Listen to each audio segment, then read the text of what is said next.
Viseu, em busca do tempo perdido. A história desta fantástica cidade inicia-se no topo de uma colina onde, há cerca de 2500 anos, foi construído um imponente castro, o Castro de Visayam. Defendido por um profundo fosso escavado na rocha, este povoado tinha já arruamentos que contornavam casas em pedra cobertas com colmo, assumindo-se assim como o prelúdio de uma grande cidade.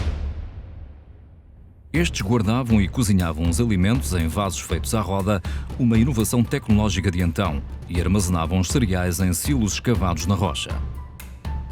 Visayam desempenhava então um importante papel político e económico na região. Terá sido esta, certamente, a razão do achado de algumas joias em ouro que terão pertencido a um poderoso chefe.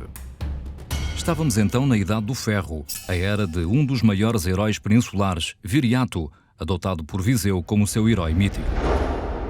Em 218 a.C., os romanos chegam à Península Ibérica e rapidamente estendem o seu domínio por todo o território. A centralidade geográfica faz de Visayam um crucial centro urbano de onde saía uma complexa rede viária. Visayam era assim, no século I, uma importante urbe, capital das cívitas dos interanienses, com o fórum localizado na Acrópole do Morro da Sé. Foram então adotados novos costumes, assimilados novos valores e divindades até então desconhecidas. Foi o que aconteceu com Albinus, um habitante da cidade que dedicou aos ancestrais deuses dos Visaegi um altar romano como agradecimento dos seus favores. A cidade atingiu o seu esplendor entre os séculos I e II, mas no século IV, os rumores de deslocações de hordas de bárbaros do centro da Europa fez com que esta tremesse e se fortificasse. Edificou-se então uma imponente muralha com cerca de 10 metros de altura e possantes torreões maciços em pedra. Junto a um destes foram misteriosamente enterradas 3 crianças com idades compreendidas entre os 3 e os 7 anos. A chegada dos povos bárbaros no século V obriga a uma reorganização do território peninsular. A antiga urbe de Visayam converter-se-ia no século VI em sede episcopal, consolidando a implantação do cristianismo no território. As alterações conhecidas para esta fase da cidade indicam uma reconfiguração do espaço do antigo fórum. Este, embora tenha perdido a sua função original, mantém aparentemente o seu protagonismo na estruturação do urbanismo. Reflexo disto mesmo foi a descoberta junto à Sé de um elegante edifício com interiores requintados, erguido sobre as ruínas do velho Fórum Romano, em torno dos séculos VI ou VII. Foi neste contexto que os reis visigodos Sisebuto, Égica e Vitiza mandaram cunhar moeda em Viseu, particularmente ativa política e economicamente durante os séculos VII e VIII. O período turbulento protagonizado pela invasão muçulmana, iniciada em 711, e os subsequentes avanços e recuos das hostes cristãs e muçulmanas, inseriu a cidade numa acesa disputa pelas diferentes fações.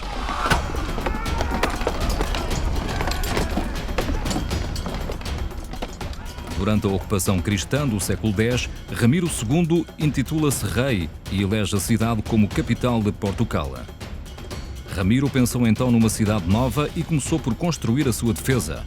Edificou assim o maior monumento de arquitetura em terra da Europa, a Cava de Viriato. Infelizmente, a renúncia do seu irmão ao trono de Leão obrigou-o a sair de Viseu para o substituir, deixando inacabado o auspicioso projeto.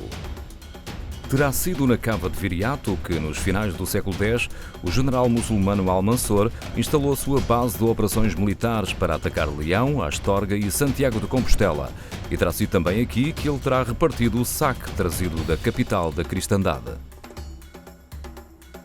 Só em 1058, Fernando o Magno toma definitivamente a cidade aos muçulmanos, vingando deste modo a morte do seu sogro, Afonso V, trespassado por uma flecha junto ao alcácer desta cidade. Nesta rejuvenescida cidade cristã, os condes portucalenses, Dom Henrique e Dona Teresa, estabelecem a partir de 1109 a sua corte e reconfiguram por completo a morfologia da Acrópole, construindo para isso um castelo, um paço e uma catedral. É neste contexto que, no mesmo ano, nascerá o futuro rei de Portugal e que a Catedral Românica terá sido sagrada pelo arcebispo de Toledo, Dom Bernardo. A fidelidade política e o bom serviço dos homens da cidade de Viseu a Dona Teresa determinou a concessão da primeira carta de foral em 1123. A construção da Catedral Gótica tem início no final do século XIII, sob a égide do bispo Dom Egas. Mas em pleno século XIV, Viseu é atormentada pelas sangrentas guerras fernandinas, invadida e saqueada 3 vezes. A população, desesperada, procurou então refúgio no interior do castelo e da Sé. Terminado o terror, Viseu reconstrói-se a partir do seu núcleo. O castelo, bastante danificado, vai sendo paulatinamente assimilado pela catedral, convertendo-se na cadeia do bispo. Em 1392, Dom João I, grato pelo apoio à sua causa, premiou a cidade com a atribuição de uma carta de feira. Estava então criada a Feira de São Mateus. Simultaneamente urgia a necessidade de defesa do espaço urbano, tantas vezes solicitada pelas suas gentes. Como resposta, em 1412 tem início a construção de uma grandiosa muralha concluída 70 anos mais tarde, já no reinado de Dom Afonso V. O século XVI representou o momento áureo da cultura viziense. A presença na cidade do bispo Dom Miguel da Silva, personagem ímpar da cultura portuguesa, colocou Viseu na vanguarda do Renascimento, onde agora prevalecem novos gostos e modas bem patenteadas no claustro da Sé, que marca a introdução da Renascença em Portugal.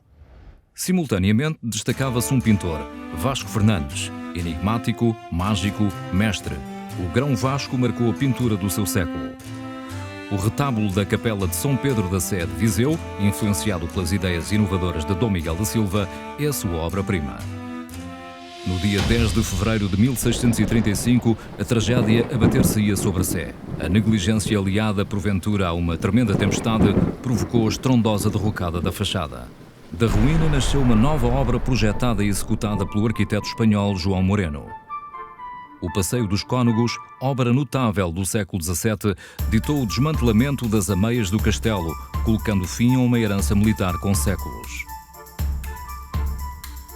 A cidade dos séculos XIX e XX expandiu-se até aos arrabaldes.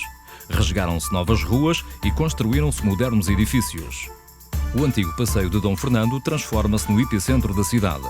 O Rossio é agora o palco para o futuro.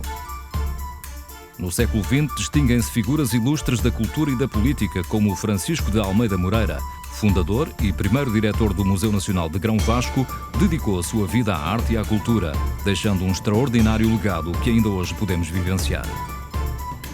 Viseu, antiqua et nobilíssima, cidade-jardim, cidade das 7 torres, é, como vimos, detentora de uma singular história, repleta de episódios fascinantes e de fantásticas personagens que, ao longo de 25 séculos, modelaram o espaço urbano e a identidade única das suas gentes.